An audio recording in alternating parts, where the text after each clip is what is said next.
These are the 10 reasons why you're still stuck in a job that you no longer enjoy and what you can do to change that.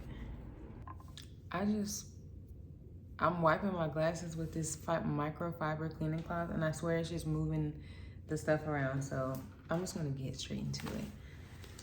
So many moons ago, I was in a job that I did not enjoy. Used to enjoy, stopped enjoying it, wrote a book about it.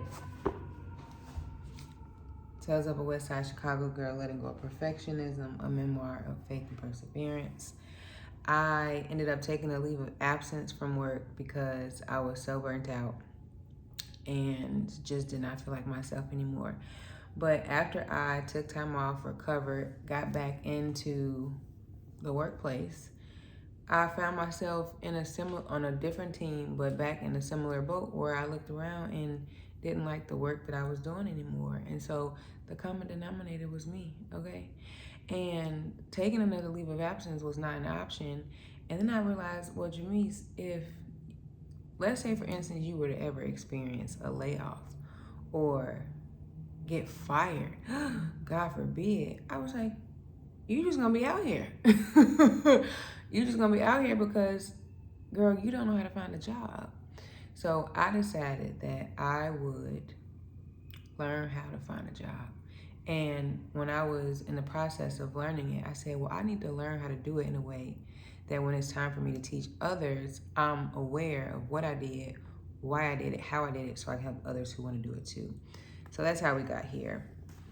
Now, while you're still stuck and you have not gotten out of the job that you no longer enjoy, and it's been years, more than just months, more than a couple years, it's been 3 years, 4 years, 5 years, 10 years, and counting, and you're still in the job that you complain about all the time. You're still at the company, you're still in the same city, same state. Well, you'll recognize yourself when I go through these steps here. So, number one, you need help and you don't know that you need help. Okay, that was me. I knew I needed something, I just didn't know what I needed. I remember I was on my way to Atlanta for Spellhouse Homecoming. Y'all, before I could get out the rideshare good and walk up to the doorsteps of the Airbnb we were staying in, I was in tears. When my friends opened the door, I just burst into tears because they were just like, what's wrong? I'm like, I'm just thinking about how in a couple days I'm gonna have to get back on the plane and go back to the job that I hate. I couldn't even get into the Airbnb and get my clothes changed and enjoy homecoming before my brain was already catastrophizing and thinking about the terrible life, the terrible career that I had. And you know, I love my life. I love life. I love living.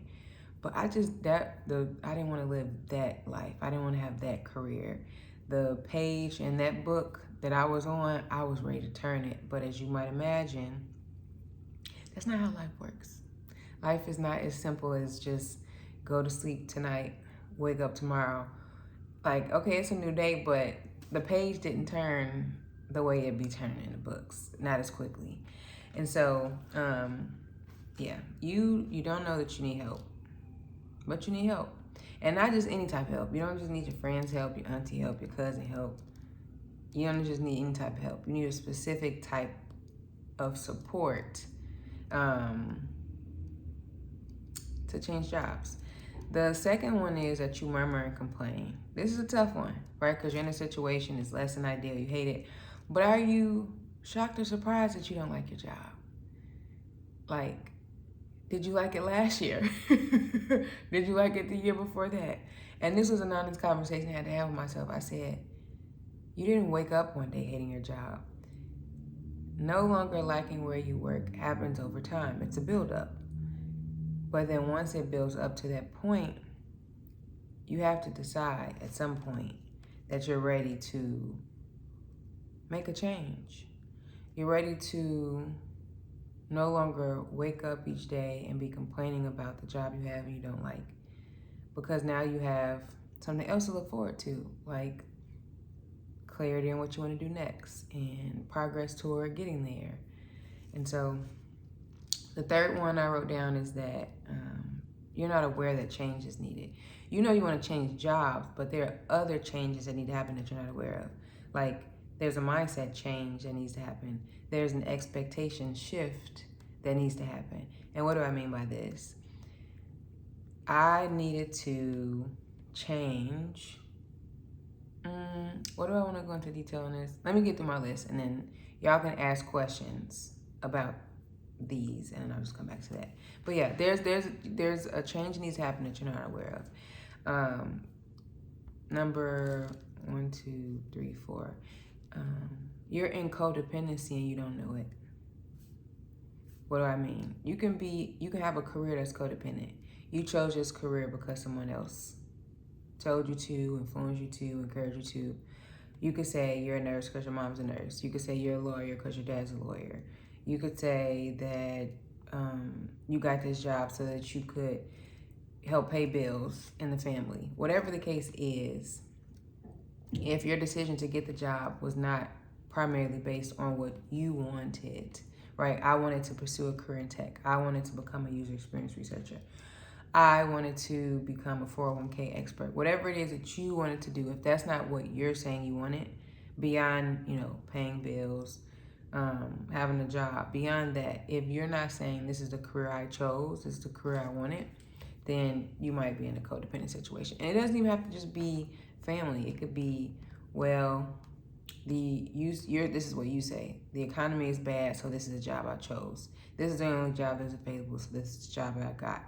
Like, if you're not saying the job you have was because you chose it, then you're probably in a codependent situation when it comes to your job and your career. I said, you don't realize that you have only made career decisions based upon other people. This was a huge awakening for me. Imagine when you're in college, right? You have on-campus recruiting. If you went to certain schools, maybe investment banking and consulting were really popular, so those were the only 2 tracks you thought were possible, so those were one of the 2 tracks that you pursued. Or maybe there were only certain companies or certain industries that heavily recruited at your college, and so that's what you chose to do. Or I know in my case, I chose financial services because I was like, look, how else am I learning this stuff? There's a lot to learn when it comes to personal finance, and if no one in my family can teach it to me, who's gonna teach me? And as you know from your job search, navigating the internet and doing Google searches to get the answers to all your questions is not an effective way to get from point A to point B. Right? Getting from point A to point B using Google is more effective when you're traveling somewhere and need map-based directions, not life goal-based directions. Because if that was the case, you would already be at point B and you wouldn't be in the in-between space still. So, these decisions you made for your career have mostly been decisions based upon others, which relates to the codependency piece. Comparing and you don't realize it. Comparing your job search to other people's job search, and then allowing that to decide to determine what you do in your job search. Oh, well, they said the job market is pretty bad, so I won't search. Or, oh, they applied and got 3 interviews and no offers, so there's no hope for you. Their job search has nothing to do with you. They're not you. They don't have the same experiences as you. They don't have the same background as you. They don't have the same interests as you, goals as you. And if you're seeking out the right support system, they don't have the same support as you. And not every industry moves the same. Not every job market is the same. Just because one company is not hiring doesn't mean that another company isn't. I like to think that as long as recruiters have jobs, apparently they're there doing a job, right? Recruiting people to come work there. But beyond that, comparison, people often say comparison is a thief of joy. I like to believe that comparison is also the thief of your identity. And I'll leave you with this last one. I said that you lack your own identity. And so right now your identity is wrapped up in the job title you have, the company you've worked for, the school you went to, the job title you have. In fact, when people ask, oh, how are you doing? You tell them like where you work and what company you have. I remember I went to this one, it wasn't really a networking event. I just met up with a friend and she brought her coworkers. And I was like, oh, like, you know, what do you like do or enjoy doing or something like that? It was like, no, we were just introducing ourselves. And then they just immediately went into like job title, job description type thing. And I was like, well, what do you do for fun? What do you like to do outside of work? And they started to light up talking about it. Their pets and their dogs, the dance class that they signed up for. And I said that to say, you're not a human, what's it called? Doing? You're a human being.